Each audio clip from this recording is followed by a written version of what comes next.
Most are afraid of unknown depths, skirting shores thinking world flat. I'm with the island girls in celebration of new religion. Nobody led me or said this way. I sailed alone on makeshift raft with wind as companion.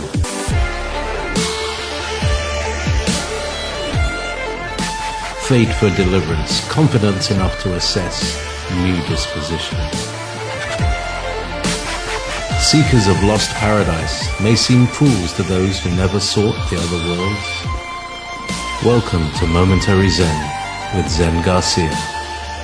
Visit www.fallenangels.tv. You're listening to Revolution Radio. Our life prayers awaken the spirit who formed creation in every guise. Dust, friction, the need to experience, created the power of the first orgasm of energy across infinite skies. Light, energy, movement, sound through infinite time, space. The universe we've come to grace, the great mystery. Welcome, friends. I'm your host, Zen Garcia. This is Momentary Zen on freedomslips.com, on Revolution Radio, on Studio B. And I'll be streaming to you live for the next 2 hours as we cover all things eclectic, speaking about some of the esoteric current events and covering those things which I feel are the most pressing and most important when it comes to deciphering the illusion that's parading as reality. I thank all of you that have taken the time to join us live and that support myself as well as the other various hosts. Just so you know, those of you that are joining me live and that did not catch the earlier show, Will Rogers now precedes me, and so for the 2 hours prior, from 6 to 8, you can come and catch Will and listen to his show. He always has incredible information. He's a very wise individual and is able to break down words and metaphor and meaning so that you can understand, get deeper insight into phraseology and verbs, adjectives, nouns, all that. And so it's always interesting to listen to Will and to hear some of the testimony that he has to share with world, because he has also come out of the other side of things and being brought full circle back to the study of the gospel and the study of the word. But he was involved in masonry and secret societies, and having gone that route has an interesting perspective, to say the least, and is able to shed light on some of the rituals and also some of the discourse and the things that are shared within secret societies and these different brotherhoods, fraternities, and even like the Eastern Star, which is for the women, but is also a sisterhood and part of the secret societies that work in tangent to support the Illuminati agenda for the advancement and the introduction of world government, as well as the New World Order, which many of you are now very much aware of, and that a lot of people are being brought to discernment and are at least being led to do some research into those areas, because the New World Order is being spoken about by political representatives and prime ministers and scholars and different individuals, industrialists, entrepreneurs. It seems like those three words keep coming up. And so, for those that don't know what it is or what things are involved with the New World Order and the agenda surrounding it, a lot of people, because they're hearing it and hearing this catchphrase, they're wanting to know more. And so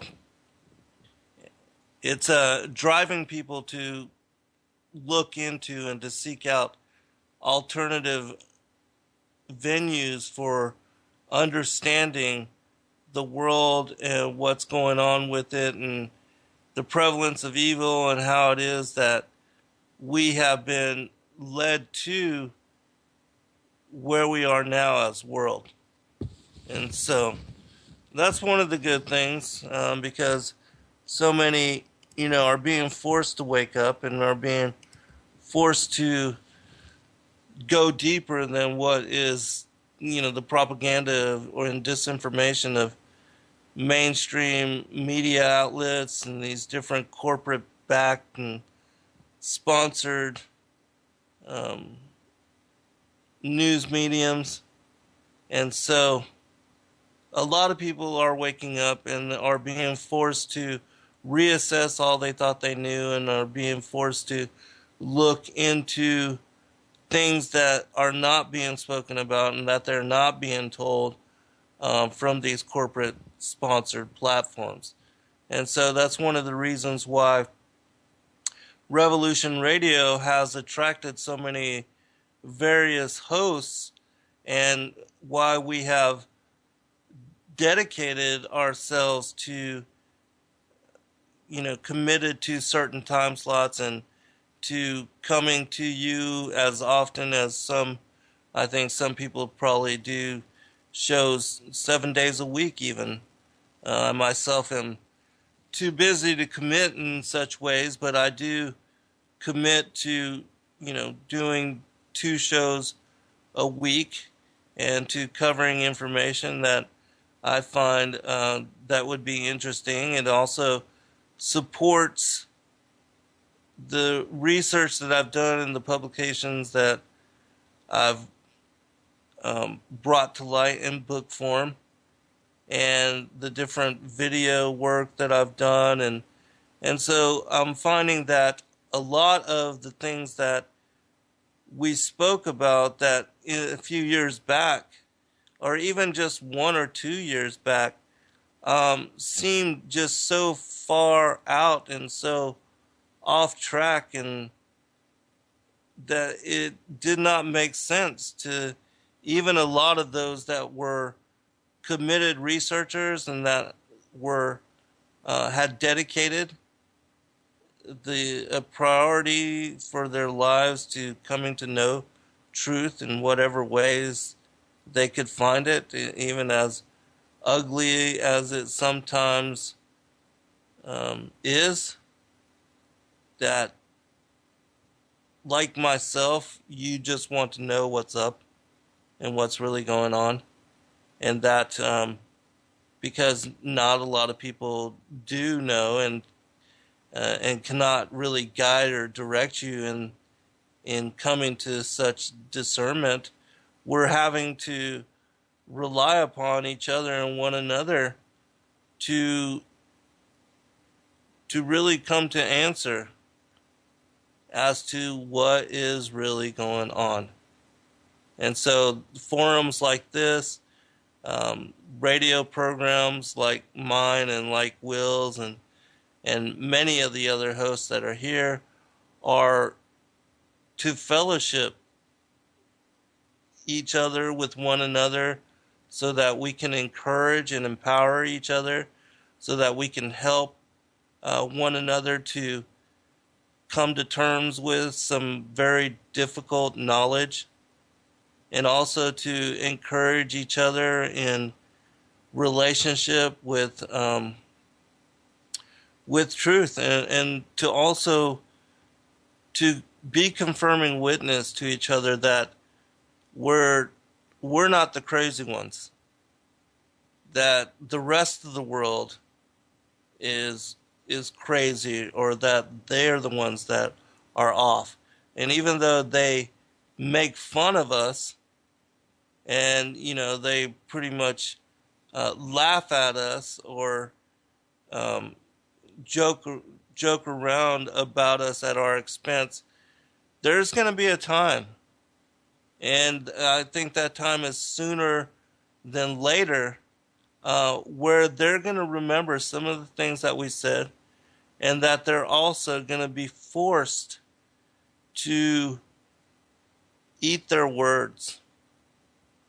And they're going to remember all the jokes at our expense, but then they're going to realize at some point that we were ahead of the game, and that we were only trying to share things which they should know as well, in the importance of,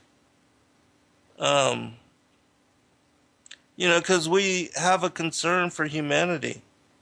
We want people to understand what's going on, and we want them to know truth and to make it important for their lives, so that they can lead others and teach others, their own children, their families, their loved ones. And you know how so many people in relationship, they talk about things that just don't really matter, and they can't really go deeper into any kind of a subject, because and this is, they may have been married 20, 30 years, but still they can't speak on anything of a more profound level. And there's nothing more profound than truth, and being able to share with somebody else that you click with, and that can also understand some of these advanced concepts.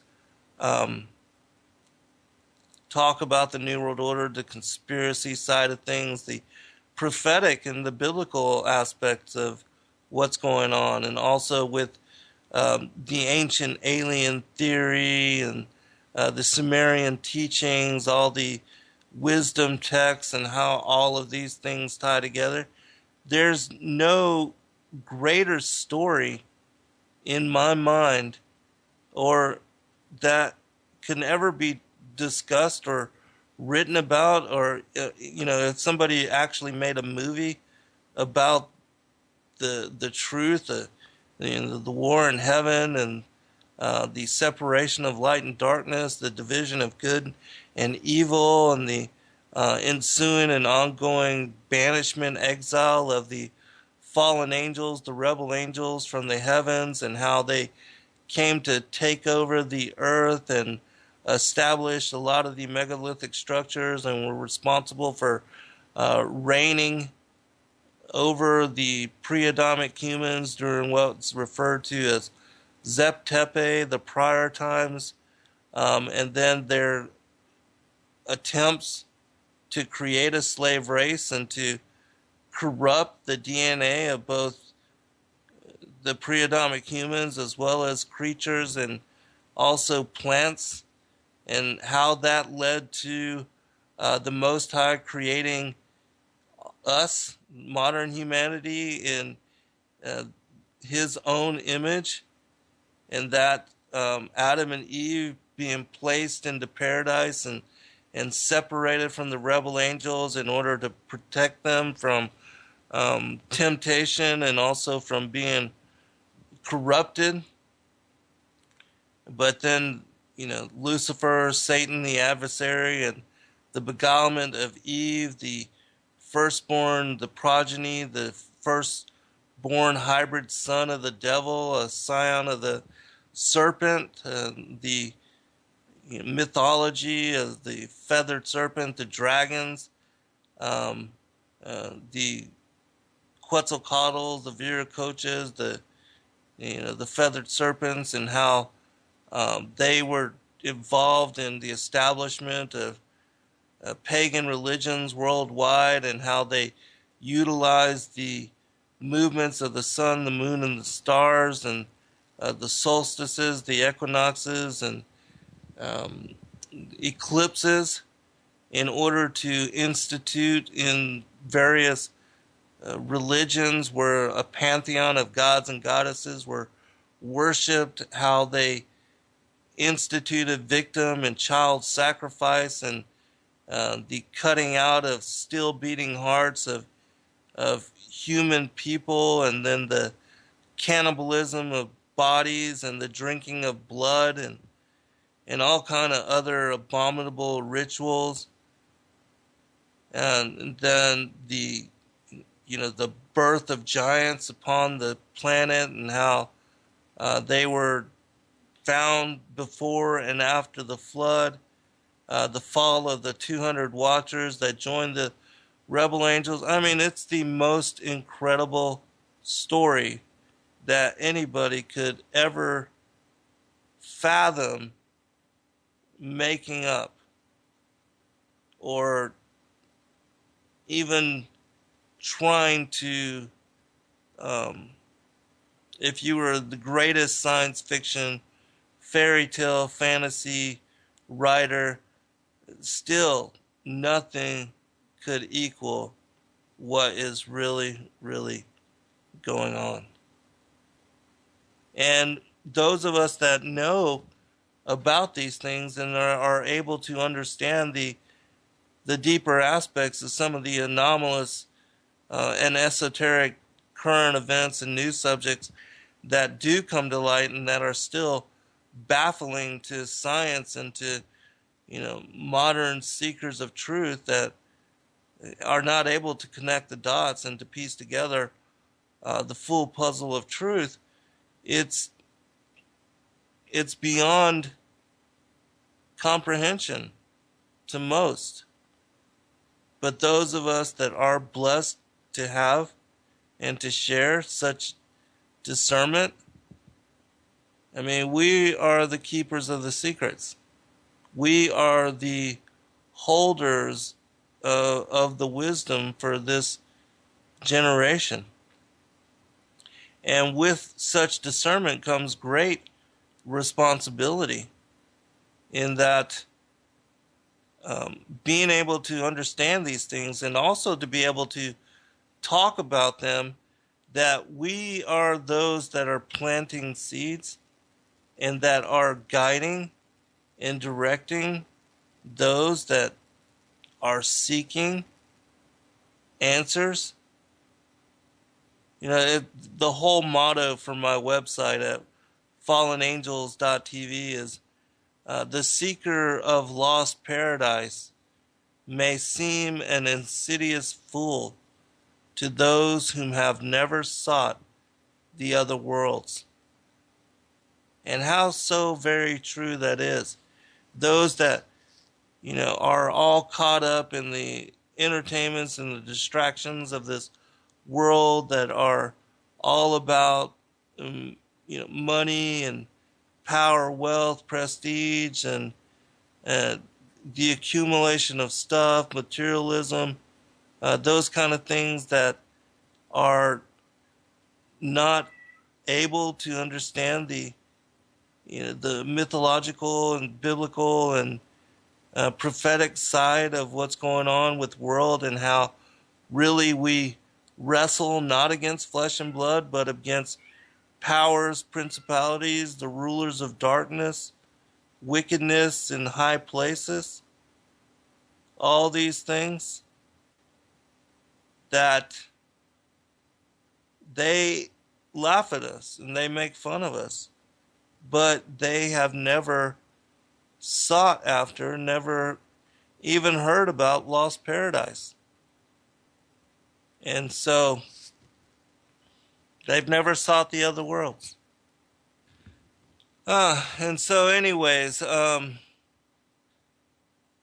of you that can understand what I'm talking about, that get what I'm saying, I do consider us to be a privileged minority. And privileged in that we have dedicated, we have made wanting to know and yearning to understand the Creator and the creation and our place within it all, that we have put forth the effort. We have been vigilant and persistence in our efforts to seek and to find, to knock and to study and to look deeper into those things which most people, most populations, and most others care nothing about. And so that's why. It's not just that, we found one particular book that had all the answers in it, or that we met somebody that was able to explain all things to us so that everything just all of a sudden made sense. No, it was a long, very drawn out, very trying, and very long journey. A very long voyage for all of us to come to discernment, to come to knowledge, and to be able to bear witness to the things that we understand now. Who we are, why we're here, what all of this is about. Those things that individuals, scholars, prophets, men of knowledge have sought for forever long, that have been wanting to know about since the inception of humanity here upon the planet. Well, we just happen to be part of that generation where the Spirit is being poured out on all flesh. And as such, there are going to be many alive in this day and age that are being brought to such discernment. There's a passage I want to share that's from Matthew chapter 13. It says this, and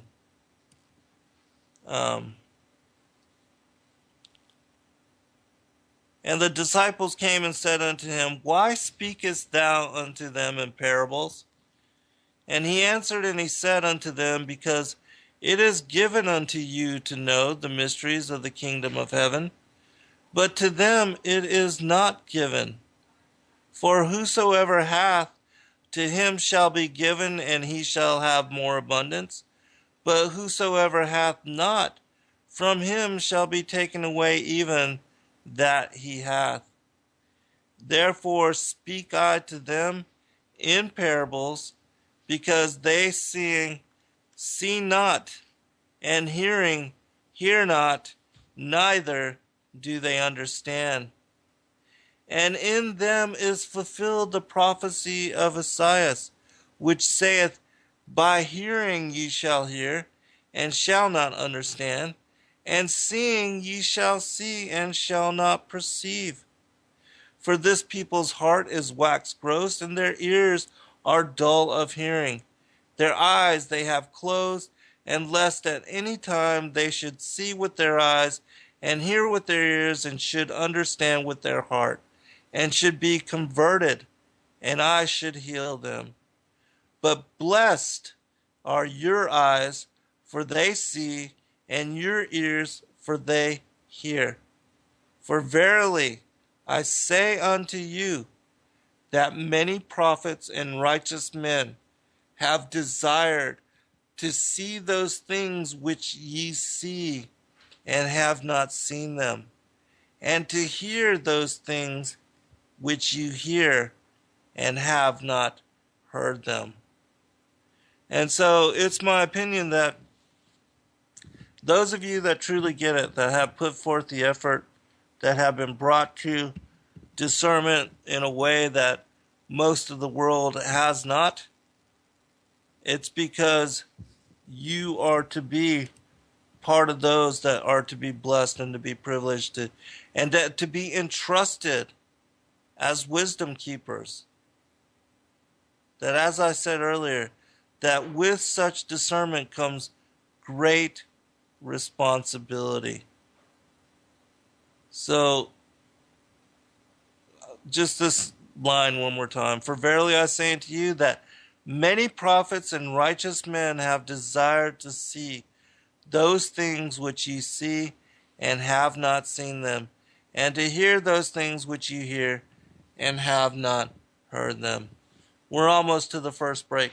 When we come back from break, I'm going to cover some things talking about the mark of Cain, which in my opinion, has to do with some of the things that are why the seed of the serpent, the seed of Cain, why the elites are different, genetically predisposed and inclined to behaviors and to certain things that the other aspect of the population and the seed of the woman do not have found within them as trait. And then I'm going to share, for those that did not read the description of the show as I posted it on Facebook, I'm going to share an investigation that was done by a geneticist that was hired by one of these Illuminati family members who had been taught by his family and bloodline that they were different and in which ways they were different, and that this particular geneticist was suicided, was murdered to keep this knowledge from coming to light. We'll be right back. All right, welcome back, everybody. And so, what I was talking about before we went to break was about a certain geneticist that was hired by one of these Illuminati elitists to look into whether they were genetically structured different than the sons of Adam and the children of Adam through the line of Seth. And so I thought I would share that particular discourse, which it's published in my 7th book, Skyfall, Angels of Destiny. It's chapter 12 in that particular book.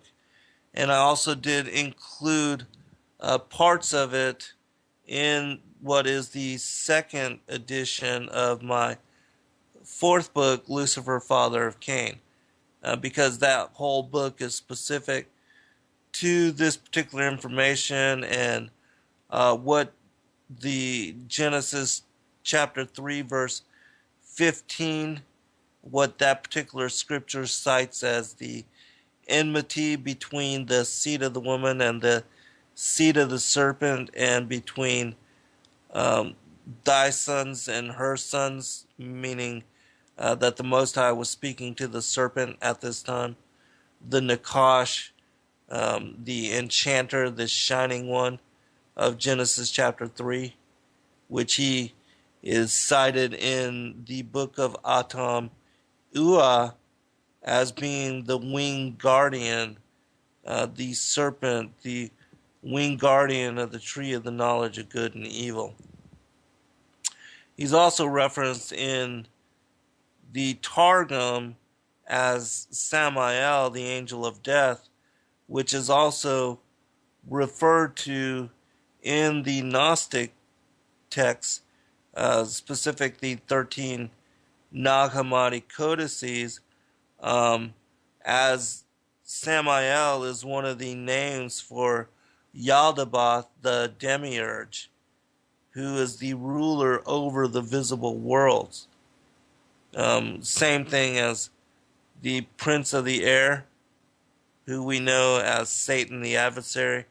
That another one of the Gnostic terms for him is Saklos, the blind god.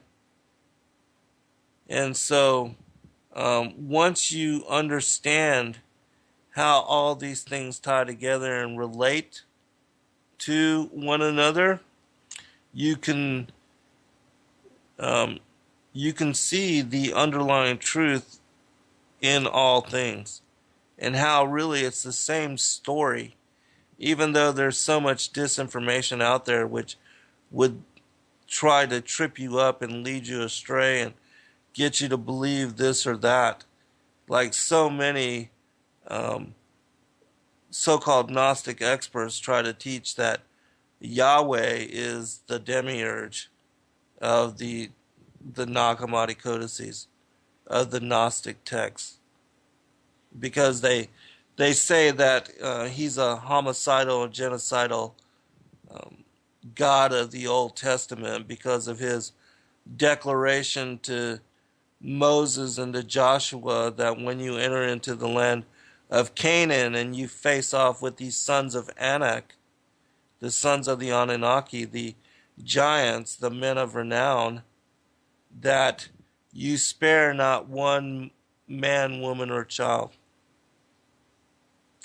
And because people don't understand that, and that these sons of Anak ruled in that land, and that they were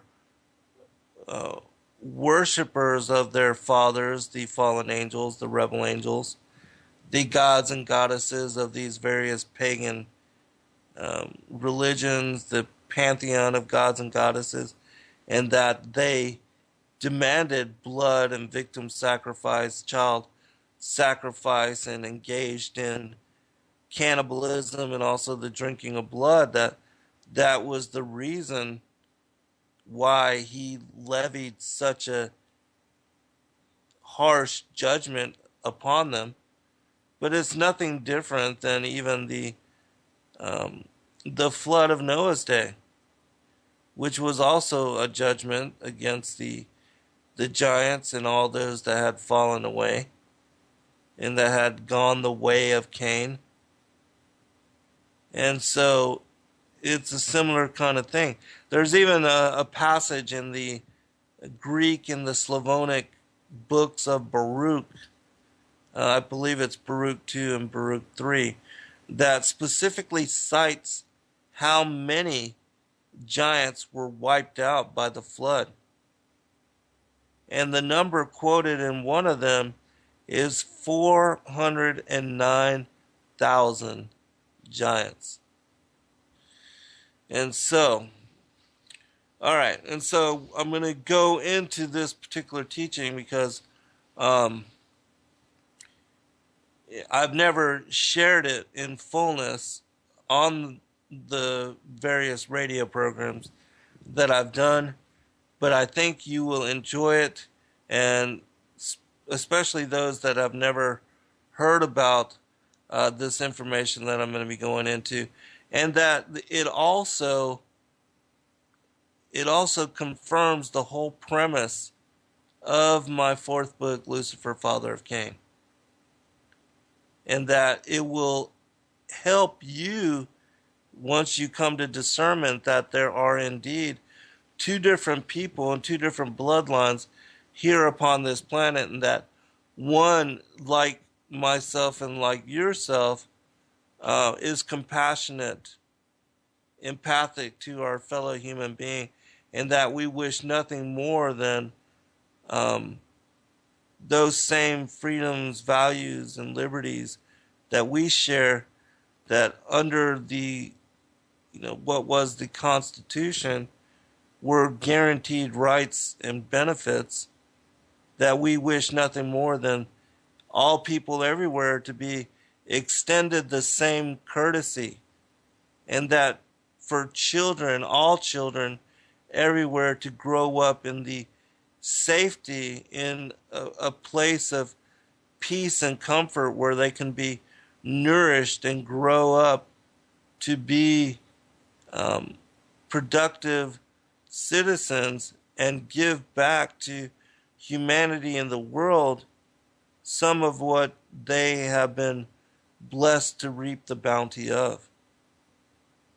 But there is a whole nother type of individual, a type of person here upon that planet that goes contrary to all that we believe is natural, and is inclined, instead of towards goodness, to evil, and to want to see harm, hurt, and pain and suffering upon the faces of their fellow humans, and especially upon the seed of the woman, the children of Adam, because they know that they are different and that they are born of the line of Cain, and that they are the children of the serpent, and that very literally they are the physical progeny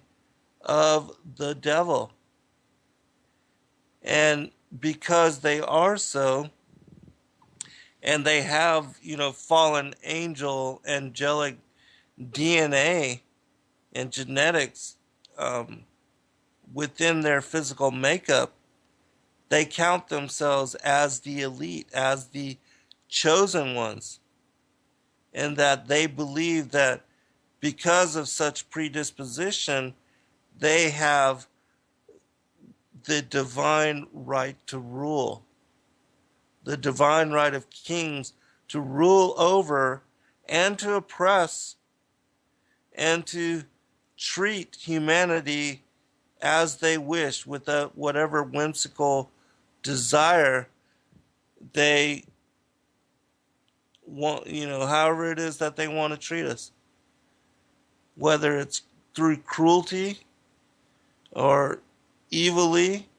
or at the expense of all of us for their own selfish gains. That because they are the elites and are the chosen people, the chosen ones, those who say they are Jews but are not, but are the synagogue of Satan, that and because Satan, their father, and the fallen angels choose them to rule over humanity and to install and to incorporate as agenda what is the New World Order, to depopulate the planet and to poison us and to do everything at our expense to be wealthy and to rule, through the deception of the matrix and the creation of wealth out of nothing. And that because we are not smart enough to catch it or to be aware of their scheming and the Ponzi scheme that they've incorporated as the American dollar and other central banks and reserve currencies, that we deserve what we get, is what they say. So, that being said, I'm going to give you the link for what I'm going to be reading from, and so that you can save this and that you can share it with others, and that you can study it, because it is very interesting reading. And as I said, it will help you to understand the world in all of its insanity. And so, we're going to go ahead and get into it. Just a little background. The individual that's going to be speaking, his friend is the geneticist that was murdered. He was the one that was suicided, and he inherited the study. And he was the one that received the research of his friend. And he was the one that had to follow up on the investigation that was began by his friend. And so it says this: My friend never got the money for his investigative research as the donor was found dead in his apartment a short while later. The death was ruled a suicide by hanging, even though his feet were found to be barely touching the floor when he was discovered. Very strange. All right. Now, I want you to know that this is a true story. And this was also released as a Steve Quayle alert. I believe it was published initially in February of 2013, if I'm correct. Part 1, How It All Began, says this. An investigator friend was telling me a story to which I found easy to relate. He began, "One time I left home on a lazy Saturday evening to grab some comfort food. I told my wife I'll be right back as my dog, having heard the car keys jingle, dutifully pushed his way through the door to assist me on my mission. He instinctively knew I'd forget his doggy treats if he wasn't right there to help me. Minutes later, as I was walking out of the store with my booty, I saw a man whom I'd been searching for as the subject of a complex embezzlement scheme. He was walking to a rented moving van and towing his classic car on a trailer behind it. 9 days and 3,500 miles later, I'd completed my field work and handed the investigation over to several federal agencies for what had now become a federal case." My friend continued, "I returned home to my very distraught bride of 6 months. We were supposed to have left on our already twice delayed honeymoon cruise the previous Sunday morning. We didn't have cell phones in those days, and I didn't have a radio in my personal car. My handheld was on the charger at home when I'd gone on my quick trip. My first call came during a brief fuel stop at 4 o'clock the next morning. The hurried explanations fell on incredulously deaf ears. Between her astonished and uncharacteristically numerous expletives, for some months I'd been telling her, 3 times the charm, guess I was wrong again. She was not amused." He concluded his hour-long story stating, very matter-of-fact, "I guess I sort of understood why she divorced me. I sure do miss her." He then proceeded to explain how this life lesson had led him to understand one of his many laws of investigations, which, like a box of chocolates, were offered in no particular order and are only predictable by their unpredictability. I then proceeded to break what is now one of my laws. Never ask this guy a question without having first taken a bathroom break. He tends to be pretty long-winded, but the stories are generally worth it. So I asked, "What are some of the other laws you've come up with?" I knew the moment the words came out of my mouth, I should have restricted my questions to just one law. Hard to do with good chocolates. Without breaking stride, he says, "Belief is the driver of action," and proceeded into another long and winding story in order to give me his historical rationale for the law. About 20 years ago, oh boy, my first clue, this was going to take a while. I had recently completed my latest physics project at a location that uses a number for a name. A college from my time was an Air Force OSI agent specializing in advanced sciences and technology. He had heard I was heading to England for a very long overdue vacation and asked me if I'd volunteer to help him while I was there. He needed a witness on a simple mission to collect some evidence. Unwittingly, I said, "Sure, no problem." Oh, nuts, I just violated a law every service member knows all too well. Never volunteer. The smallest chocolates are always the ones with the nuts, usually. My, my friend continued his recollection of events. We went to a private city within the city. Security was well concealed but omnipresent to a trained eye. We went to a private office and met with a man whom I later came to know as a member of one of the wealthiest families on the planet. He talked with us briefly about funding a scientific investigation my friend was going to pursue. He invited us to dine with him at his residence later in the evening. In the interim, my friend proceeded to tell me how the man had apparently had a not near-death experience during a medical procedure. He'd apparently had a Pauline-like angelic encounter during which opaque and serpent-like scales had fallen from his eyes in the presence of a divine messenger. Layer after layer of lies and deceptions dissolved before him. At its conclusion, he came to believe his entire life was one of a big rubber band roll of tangled lies, every new one bigger than the last. He resolved to turn to a new way and set out to change his life and the world. After dinner, we collected blood tissue, hair, and oral swabs.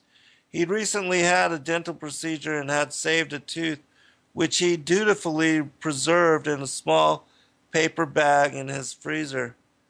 I videotaped the collection process as the evidence was bagged and tagged. My investigator friend continued his narrative on the plane ride back stateside. My friend, who at the time was one of the most knowledgeable DNA researchers on the planet, pulled out the biggest piece of mental jerky I'd ever gnawed on. His benefactor, test subject, believed that while most of the sons of Adam had double-strand DNA, he had been told by his family that he and his blood relatives were distinctly different and that he, like his fathers before him, had triple-strand DNA. He wanted my friend to secretly prove once and for all if this was true or not. The subject claimed that his extended family and their cousins, who are kings, queens, princes, and princesses, as well as leaders of industry and banking worldwide, believe that they are children of another worldly race of humanoid beings. He'd been taught by his tutors that once upon a time his ancestor had fallen to earth after some cosmic calamity in the time before the garden. We'll be right back. We'll pick it up on the other side. Hey, welcome back, everybody, for a second hour. I'm your host, Zen Garcia. This is Momentary Zen.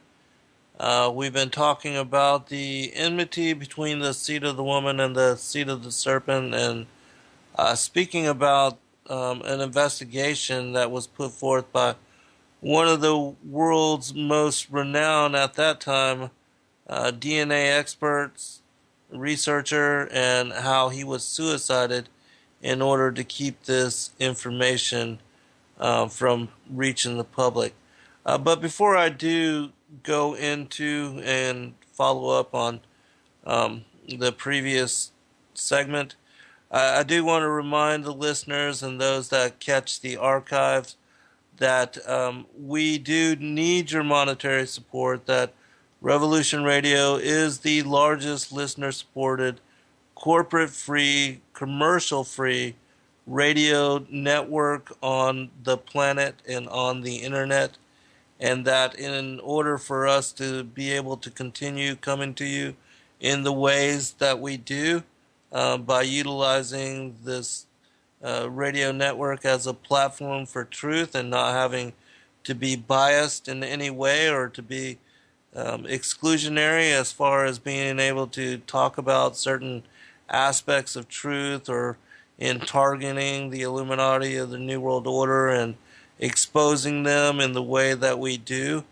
by shedding a light on the darkness and on the agenda of the New World Order and world government, the depopulation, and all the other aspects that have been laid out in their dictates, the various think tank um, research groups like the Iron Mountain and Silent Weapons for a Quiet War, and all those different Illuminati groups that have come together to decide for us what is in our best interest, whether world peace is plausible and would be beneficial, um, things of that nature. They're poisoning the food supply and water and uh, the vaccines and putting cancer viruses and all kind of weird things, formaldehyde, antifreeze, aspartame, all those kind of things in there. That if you appreciate what we do and that you listen to many of the various hosts that come on every day of the week, and there's a lot of really good hosts covering a lot of very interesting and very eclectic information that you won't find available anywhere else. Please support us in whatever way you can with not only your time and your effort, but monetarily, and even for the price of a Happy Meal, for um, every week or even once a month, that you can gain access to the archives of all of the various hosts and tap into those shows that you've missed for $4.95 a month. You can get a password and a screen name and gain access to all of the archive shows from all the various hosts, which for $5, I mean, you can't beat that deal. Then there's the non-GMO seed pack and the bullet drive with all the critical information, all those different things, t-shirts, coffee mugs, all that. So if you can, go to freedomslips.com. Certainly don't put yourself out, feed your children, take care of yourself and your families. But for those that can, we do appreciate you, and ahead of time, thank you for your donation. All right, so going back to what I was talking about before getting to this part of the show, we're going to pick it up where I was talking about. He'd been taught by his tutors that once upon a time his ancestors had fallen to earth after some cosmic calamity in the time before the garden. Now we know this as, Lucifer being cast out and the rebel angels all being banished before the garden. This is the war in heaven, the separation of light and darkness, the division of good and evil, which occurred on the second day. He believed that while their ancestral mother was Eve, their ancestral father was not Adam. He was torn to know if a child of Cain was actually genetically different and whether he could be saved. My friend never got the money for his investigative research, as the donor was found dead in his apartment a short while later. The death was ruled a suicide by hanging, even though his feet were found to be barely touching the floor when he was discovered. Very strange. My friend's wife gave me all of his research and notes upon his own untimely death some years later, leading me to bite into another chocolate in the law of investigations box. Fact is often stranger than fiction. And so, not only was the donor suicided and killed off, but then his friend, who was the well-known and world-renowned researcher, he was also killed, and so this individual then inherited his research. Continuing. My investigator friend continued his tale after my return from an overdue bathroom break. It was a long plane ride home. The funeral had been difficult for me. Losing a close friend at such a young age was not easy. Because of the nature of his work and mine, our talks had mostly been cryptic and necessarily too few and too far between. His young wife had only been with him a short while. Much of his early years and most of his real life were completely hidden from her. Need to know type stuff, and she didn't, so she didn't. Flash drives were common then. A removable hard drive sat in the open briefcase on the seat next to me in what originally had been a box for Christmas cards. A lone card sat on top of the unusual assortment of contents. It pictured a cat which had apparently licked the socket of a strand of Christmas lights that its owners was stringing atop a tree. It was a snowy setting in front of a festively lit home. The cat was amusingly adorned in a tangle of colored lights as it hung midair between the starry heavens and its hell, every limb painfully extended in a different direction, and every hair standing on end under the shock of electrocution. A similarly shocked dad was teetering atop of his now tipping ladder next to a window where small children and the wife, mouths agape, watched helplessly. An old hound dog laid on the porch nearby, barely raising one eyebrow to take in the entertainment. With the crowning star of David blazing brightly in his hand, only moments from the completion of his task, Dad was now headed on a previously unexpected trip, and so was I. Although the sticky note affixed to the top of the box stated simply 107, an operational code name I was once known by, the card was, when opened, stated only my Christian name with the following brief message: do what you do. I'll expect a complete report when you get here. Since you're reading this, I've already gone ahead. He signed the card Slowpoke. That was the name I had given him once when we were young and brimming over with life and innocence. Reading the note, my eyes uncontrollably began to tear up. I suddenly felt much older and alone.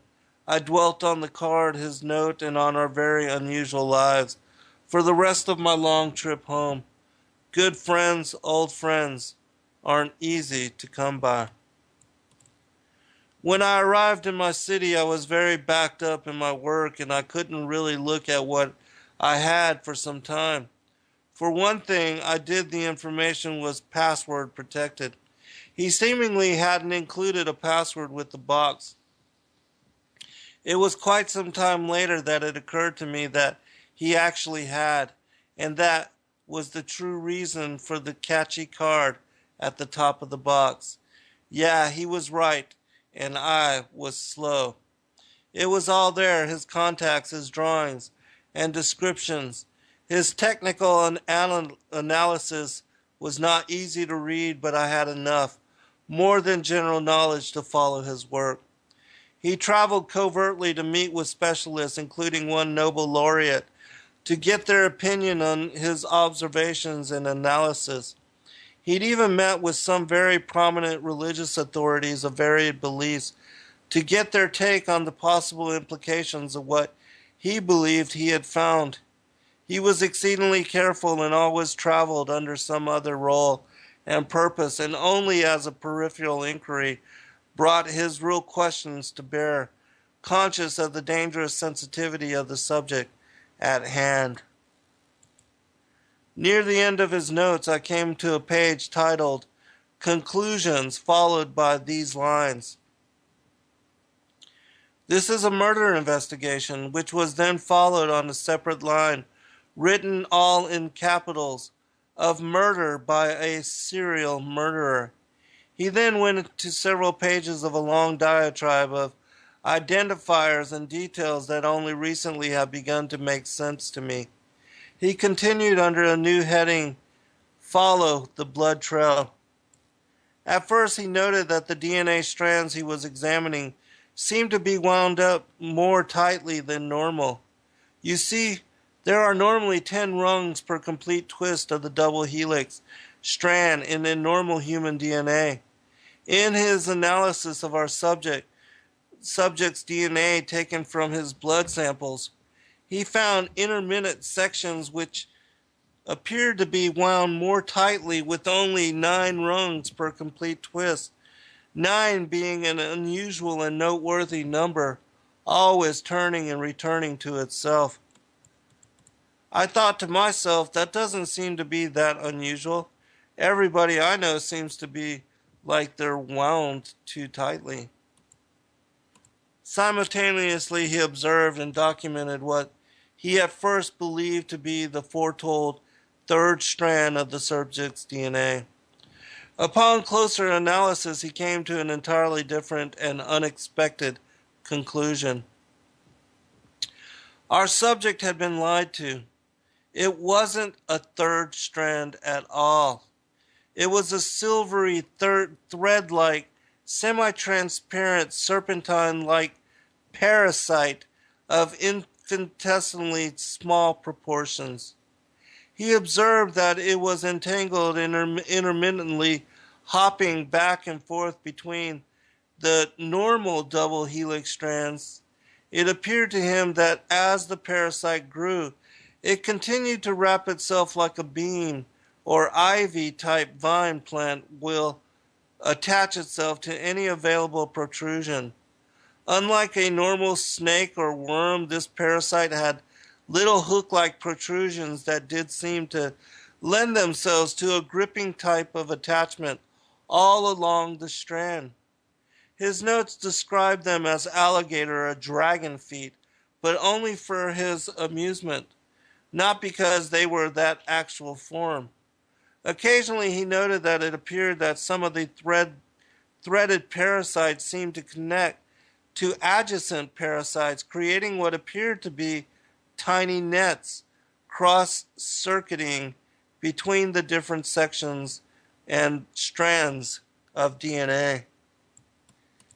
In his note, my friend penned some personal thoughts after having considered his observations and source of his DNA materials. He thought of the Vatican's pronouncement that aliens are our cousins, and that the Vishnu teachings of a time when gods flew in spaceships and destroyed whole cities in a single blast. He even had notes about Elijah being caught up in a chariot of fire. Maybe he had misread or misunderstood the entire history of his Bible. Maybe from Genesis to Revelation it was about some far more tangible and real fallen angel alien cousins than the ghost-like destroying angels he had always pictured in his imagination. He gazed at it and studied it in shocked disbelief and asked to himself, is this pathetic little blood-sucking worm the tiny origin of the tyrannical destroyer of so many lives and worlds? But he could not escape the fact that, small as it was, the DNA strands that it were attached to were just as small, and both had the informational encoding to make good or evil. Yes, the DNA and the serpentine creature entangled in it potentially bore the information, knowledge, blueprint to create good or evil.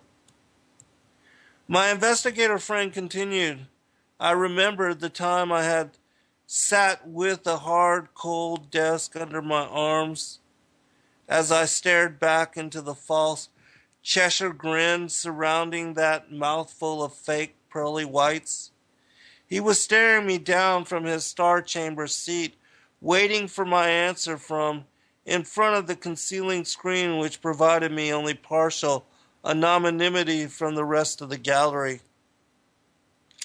You see, he thought he'd caught me in a lie with what I had told his in-house investigator. But his investigator's authorizations and clearances were not the same as the senators. I replied, as you know, Senator, the lie is different at every level. And so it was, and so shall it always be. In this life, anyway, from the highest thrones in this world, and now, here again, right down to the tiniest strands of DNA. It's lies, lies, lies, all the way down.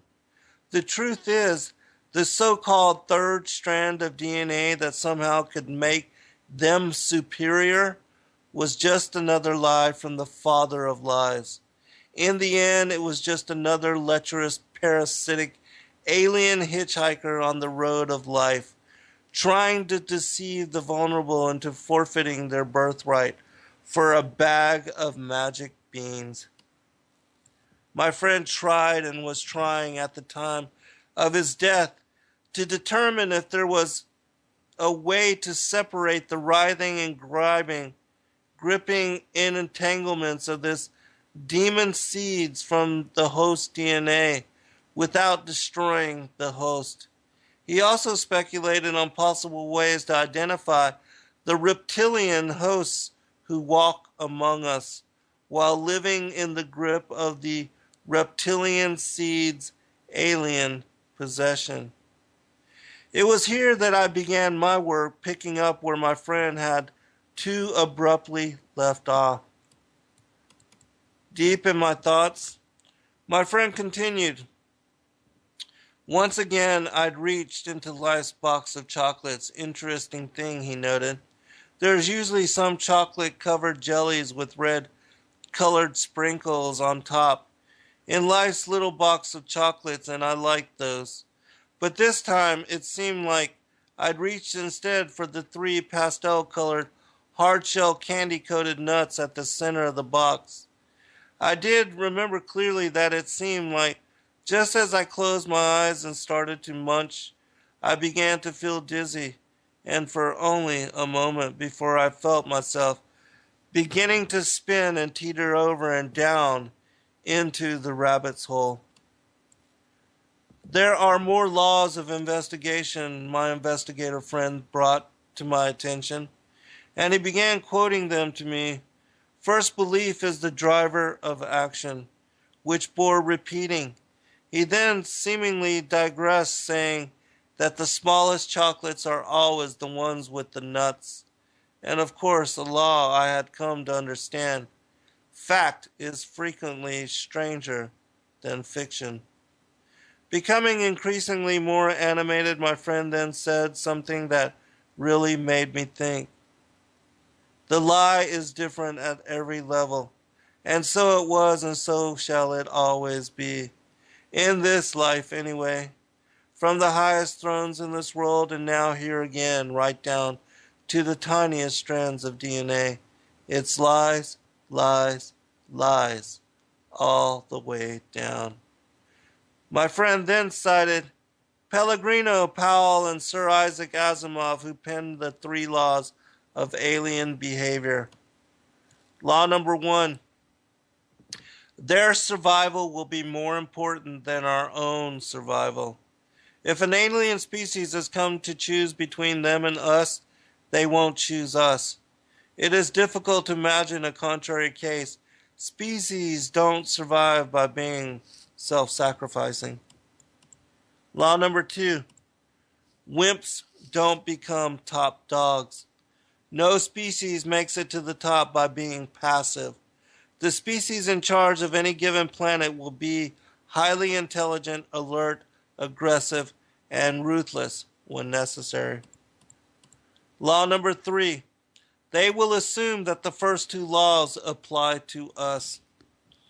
And so my colleague continued, my friend told me how his dizzying mental fall was eventually arrested by a very hard floor.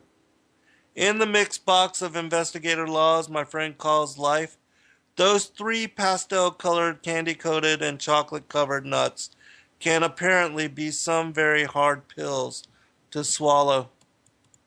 He raised his voice. Doug, he shouted, rousing me like a freight train. Doug, it hit me like the hard ground we're standing on. It's all around us, everywhere. The They think of us like aliens, but they're the aliens. Don't you get it? They're laughing at us. They think they're the children of space aliens from another world marooned on this tiny blue orb. They're just doing time till they can figure a way off this rock so they can get back up to their Death Star moonship and figure out how to fix it and then head back home to mommy. I sat there listening as he continued to talk. I looked at the heart-shaped Valentine's box of chocolates I'd given my wife earlier in the week. We'll be right back for final segment. All right, welcome back everybody for final segment. I'm going to go ahead and continue reading so that I can make it through this. I hope that this information blesses your life. It certainly confirms the whole premise of my fourth book, Lucifer, Father of Cain, which I think helps people to understand the gospel and what we're dealing with as a world, unlike any other discernment or book really can do. So, continuing. I sat there listening as he continued to talk. I looked at the heart-shaped Valentine's box of chocolates I'd given my wife earlier in the week. Sure enough, when I opened it, she hadn't eaten any yet, but she had humored me with a perfunctory, "It's the thought that counts," and a peck on the cheek. I guess it's some kind of highbrow female smarter than everyone else, non-fat thing. Anyway, sure enough, there they were, the delightfully showcased evil omens, 3 large, pastel-colored, candy-coated, and chocolate-covered nuts. Just as my friend described. Forewarned is forearmed, that's what I say. I picked a safe, fat, and round soft chocolate or two before I put the lid back on the box. I wasn't ready to drink the Kool-Aid yet, but I wasn't shutting him down either. He continued, "See the way I see it. It's all about the blood. They marry and intermarry to keep the alien blood pure. That's why all the incestuousness in these elites, royal cliques, they're keeping it all in the family." He then explained how he'd found that this guy and that girl were actually related to some other guy who wasn't the guy we were all lied to about, who was so-and-so official's father or mother. After a while, it actually started to make some kind of sense. Or maybe the blood sugar was just starting to kick in and make me a little tipsy. Anyway, whatever, I lazily thought to myself. I stared off into space, deep in my hypoglycemically induced contemplative thoughts. On the shelf beside the TV in my den, an old VHS box sat, its title staring back at me. It was a zombie for the I was a zombie for the FBI. It's a campy 80s black and white B movie some college kids made about some brothers who discovered sunglasses that, when worn, allowed them to see aliens masquerading as humans and plotting to destroy the real humans and take over the earth. A more well-known movie version is They Live. As I adjusted my reading glasses, I had a few new thoughts of my own. What if? What if? And then rousing me again out of my darkness with his now booming voice, my investigator friend said, "It." And then he said it again more slowly and decisively, and just then it struck me. It struck me like a silver bullet to my politically incorrect brain. The haze half cleared, and for a long moment I realized exactly what he'd been trying to say all along. The clouding scales began to fall from my eyes also, just as they had for our subject in his near-death experience. I briefly wondered whether I was on the verge of my own dialectic diabetic-induced coma. Perhaps, like our original subject, maybe I was having a near-death experience of my own. I reached for the water on the table beside me, but it was actually the grandkids' Kool-Aid. I drank it anyways as I thought to myself, it doesn't really matter what I believe. It doesn't matter what the lying facts say. It doesn't matter what any technical analysis reveals. It doesn't even matter what the religious sages thought or believed. It only matters what they believe. Because our original subject and his relatives, who are kings, queens, princes, and princesses, as well as leaders of industry and banking worldwide, believe and act as though they are the children of an otherworldly race of humanoid beings. But not human only, hybrid human, more than human, superior alien humans. Our subject and his kin had been taught by their families and tutors that once upon a time their ancestors had fallen to earth after some cosmic calamity in the time before the garden. He believed that while their ancestral mother was Eve, their ancestral father was not Adam.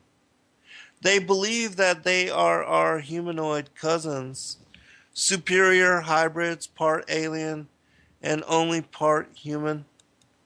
They once reigned from Olympus and were pharaohs.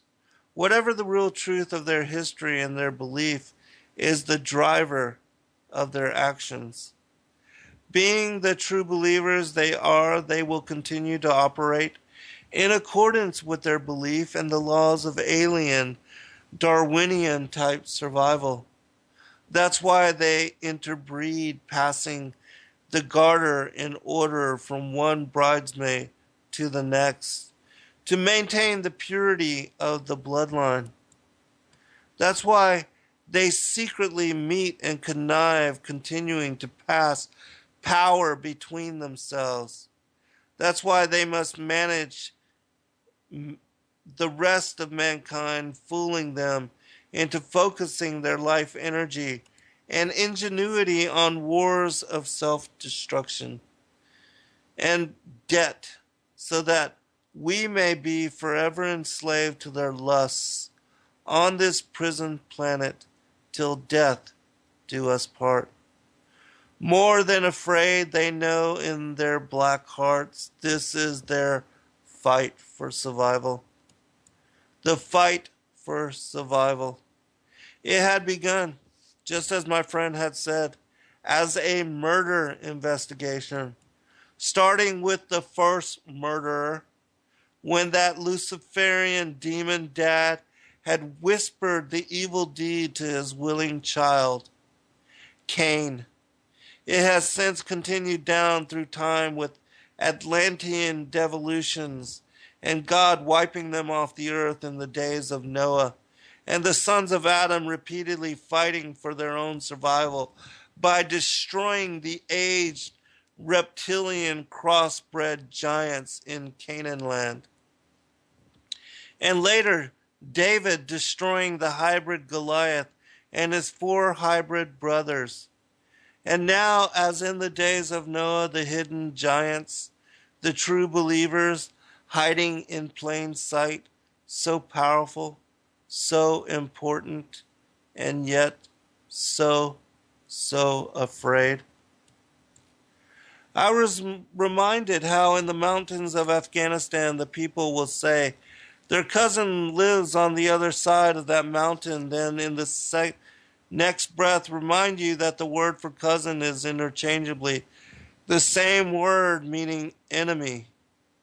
Interchangeably, these earthbound half-cousins of ours continue to laugh, but it is a nervous laugh at that.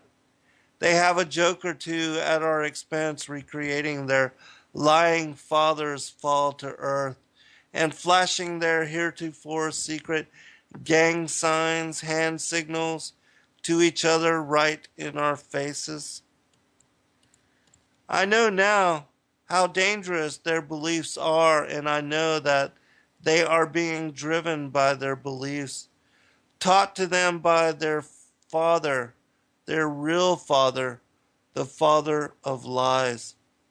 And even now he knows the truth and whispers in his initiate's ear, just as he first did in Cain's ear. The sons of Adam, as long as they live, are dangerous. Just then my friend began to cite another law stating, and when you're finally out of chocolates, it's time to make stew. I begged his indulgence for a few minutes as I wandered down the hall to the restroom. I was wondering to myself, where did I leave my ladder? I gotta get out of this rabbit's hole before the bad guys figure out there's no rabbits for the rabbit stew they're dreaming of for their creation. They might decide to change cookbooks to suit whatever else they might find. Yes, there it is, I thought. They thought to serve man.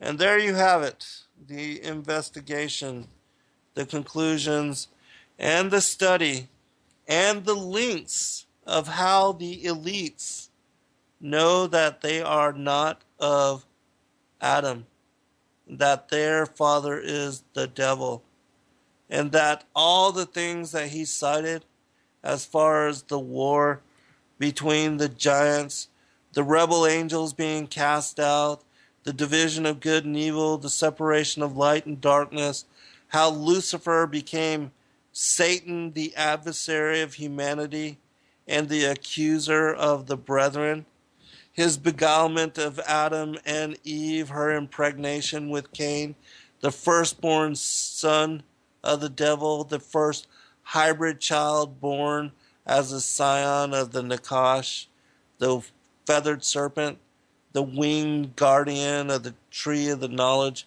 of good and evil.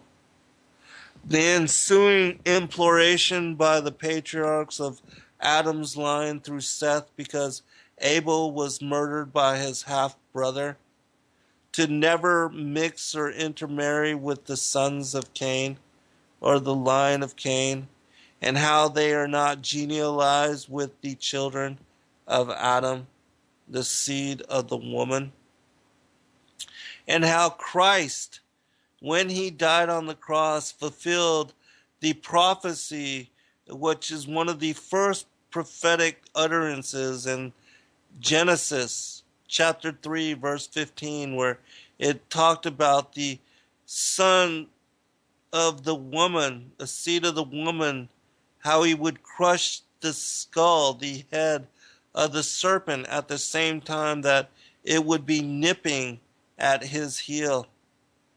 And for those that don't understand what I'm talking about, I'm referencing here Golgotha, which, if you don't know, Golgotha means Goliath of Gath.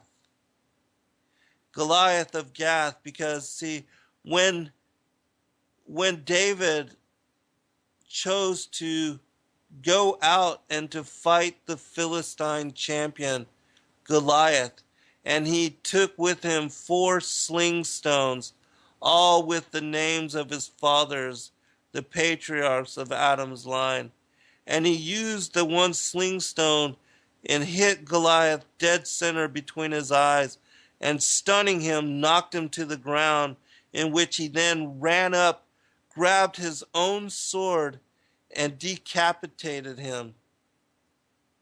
And then, taking Goliath's sword and his skull, his head, he went into Jerusalem and paraded it, showed it, held it as a trophy to the children Israel, and showed to them how he had defeated the Philistine champion, how Yahweh had given him glory over the mocker of his people.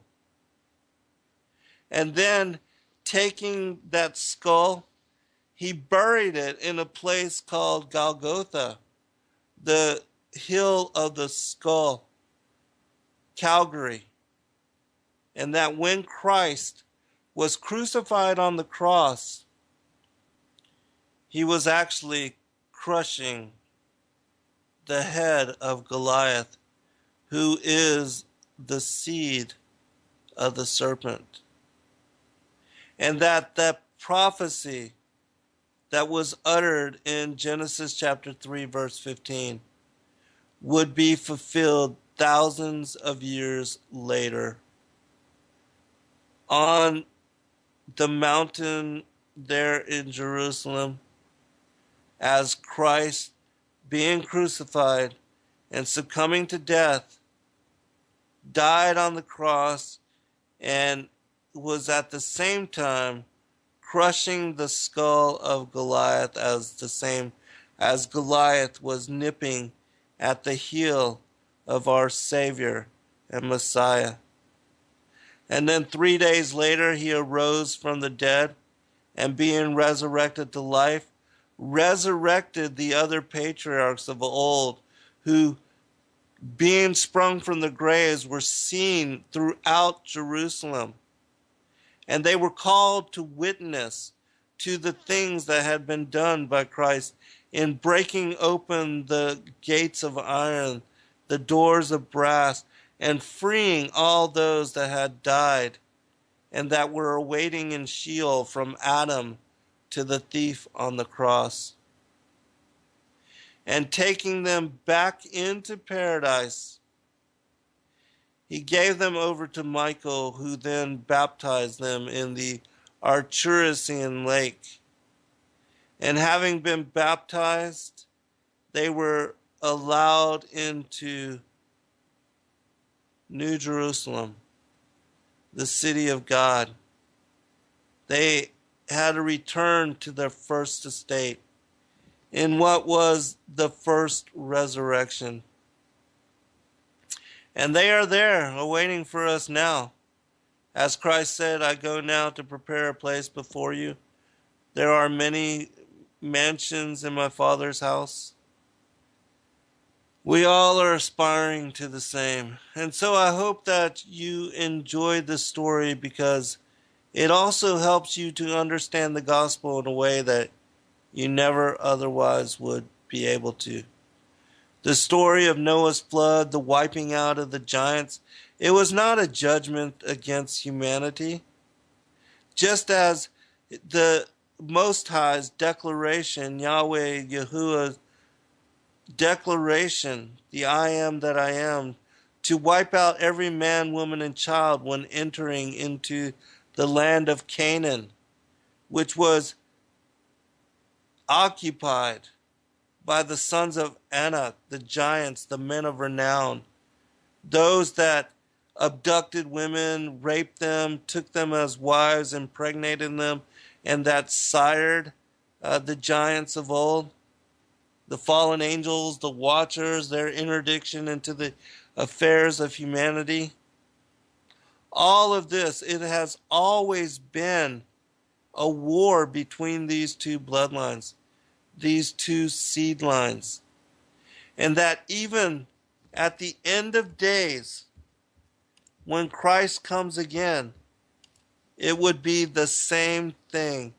The harvest of the wheat and the tares, it's the same thing. The fulfillment of the prophecy, the eradication of the children of evil, the sons of Belial. It says this, and his disciples came unto him, saying, Declare unto us the parable of the tares of the field. He answered and said unto them, He that soweth the good seed is the Son of Man. The field is the world, the good seed are the children of the kingdom, but the tares are the children of the wicked one. The enemy that sowed them is the devil. The harvest is the end of the world, and the reapers are the angels. As therefore the tares are gathered and burned in the fire, so shall it be in the end of this world. The Son of Man shall send forth his angels, and they shall gather out of his kingdom all things that offend, and them which do iniquity, and shall cast them into a furnace of fire. There shall be wailing and gnashing of teeth. Then shall the righteous shine forth as the sun in the kingdom of their Father. Who hath ears to hear, let him hear. And so, my friends, as Christ said, I will open my mouth in parables. I will utter things which have been kept secret from the foundation of the world.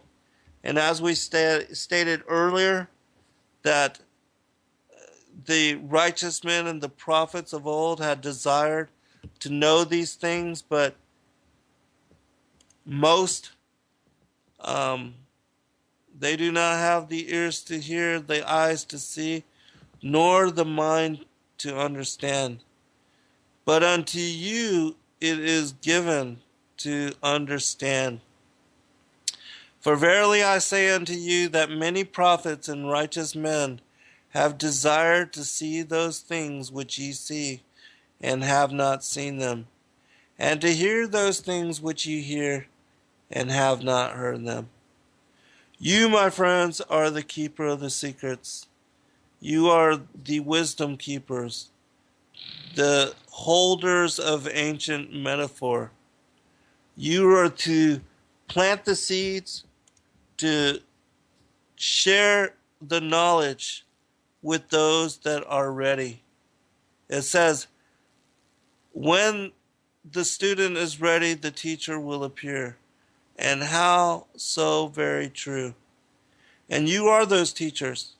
You are to help, guide, and direct, and to share truth with those that are seeking, that want to know more than anything the truth of what's really going on in this world, and how we wrestle not against flesh and blood, but the powers, the principalities, the rulers of darkness, wickedness in high places.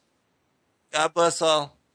Good night, and stay tuned for Vinny Eastwood. He'll be on following after me. Good night, all. God bless. Bill, and listen to his show. He always has incredible information. He's a very wise individual and is able to break down uh, words and metaphor and meaning so that you can understand, get deeper insight into phraseology and verbs, adjectives, nouns, all that. And so it's always interesting to listen to Will and to hear some of the testimony that he has to share with world, because he has also come out of the other side of things and being brought full circle back to the study of the gospel and the study of the word.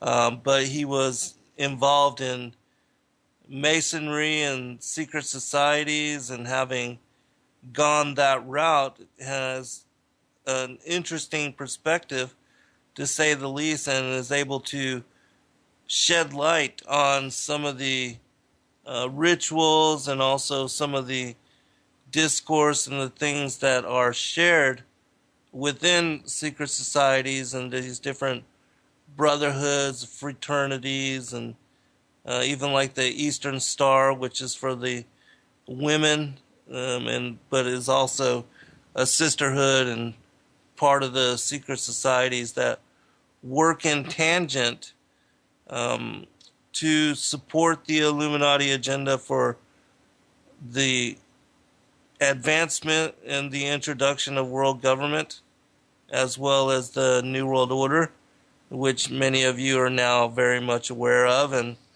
that a lot of people are being brought to discernment and are at least being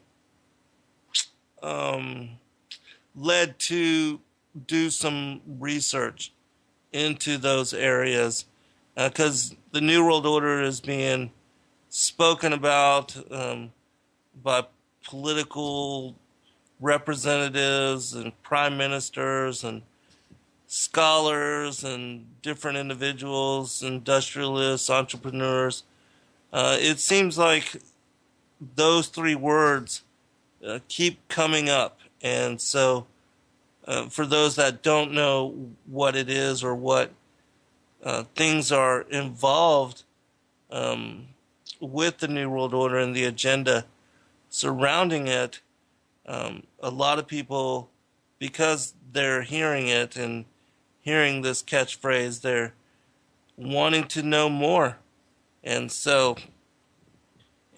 it's driving people to look into and to seek out alternative venues for understanding the world and what's going on with it and the prevalence of evil and how it is that we have been led to where we are now as world.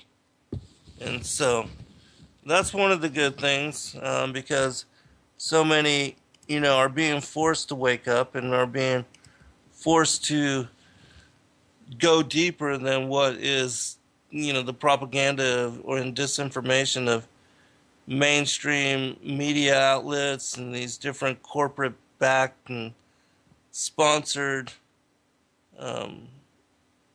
news mediums. And so a lot of people are waking up and are being forced to reassess all they thought they knew and are being forced to look into things that are not being spoken about and that they're not being told from these corporate sponsored platforms. And so that's one of the reasons why Revolution Radio has attracted so many various hosts and why we have dedicated ourselves to, committed to certain time slots and to coming to you as often as I think some people probably do shows 7 days a week even. I myself am too busy to commit in such ways, but I do commit to, doing 2 shows a week and to covering information that I find that would be interesting. It also supports the research that I've done in the publications that laugh at us or joke around about us at our expense. There's going to be a time, and I think that time is sooner than later, where they're going to remember some of the things that we said, and that they're also going to be forced to eat their words. And they're going to remember all the jokes at our expense, but then they're going to realize at some point that we were ahead of the game and that we were only trying to share things which they should know as well, in the importance of, because we have a concern for humanity. We want people to understand what's going on, and we want them to know truth and to make it important for their lives so that they can lead others and teach others, their own children, their families, their loved ones. And you know how so many people in relationship, they talk about things that just don't really matter. And they can't really go deeper into any kind of a subject because, and this is, they may have been married 20, 30 years, but still they can't speak on anything of a more profound level. And, there's nothing more profound than truth. And being able to share with somebody else that you click with and that can also understand some of these advanced concepts, talk about the New World Order, the conspiracy side of things, the prophetic and the biblical aspects of what's going on, and also with the ancient alien theory and the Sumerian teachings, all the wisdom texts, and how all of these things tie together. There's no greater story in my mind I've brought to light in book form, and the different video work that I've done, and so I'm finding that a lot of the things that we spoke about that a few years back, or even just 1 or 2 years back, seemed just so far out and so off track, and that it did not make sense to even a lot of those that were committed researchers and that were had dedicated a priority for their lives to coming to know truth in whatever ways they could find it, even as ugly as it sometimes is. That, like myself, you just want to know what's up and what's really going on, and that because not a lot of people do know, and cannot really guide or direct you in coming to such discernment, we're having to rely upon each other and one another to really come to answer as to what is really going on. And so forums like this, radio programs like mine and like Will's, and many of the other hosts that are here, are to fellowship each other with one another, so that we can encourage and empower each other, so that we can help one another to come to terms with some very difficult knowledge, and also to encourage each other in relationship with truth, and to also to be confirming witness to each other that we're not the crazy ones, that the rest of the world is crazy, or that they're the ones that are off. And even though they make fun of us, and they pretty much Most are afraid of unknown depths, skirting shores thinking world flat, and with the island girls in celebration of new religion. Nobody led me or said this way. I sailed alone on makeshift raft with wind as companion.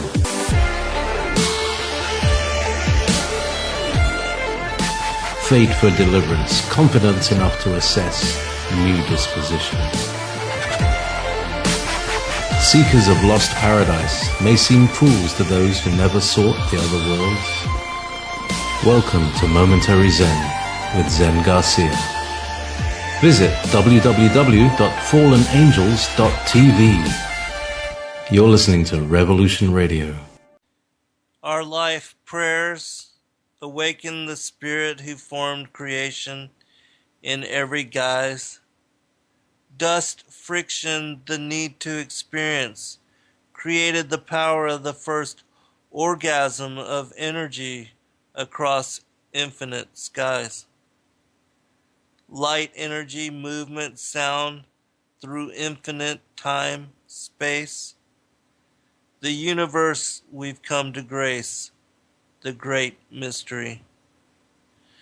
Welcome, friends. I'm your host, Zen Garcia. This is Momentary Zen on freedomslips.com, on Revolution Radio, on Studio B. And I'll be streaming to you live for the next 2 hours as we cover all things eclectic, speaking about some of the esoteric current events, and covering those things which I feel are the most pressing and most important when it comes to deciphering the illusion that's parading as reality. I thank all of you that have taken the time to join us live and that support myself as well as the other various hosts.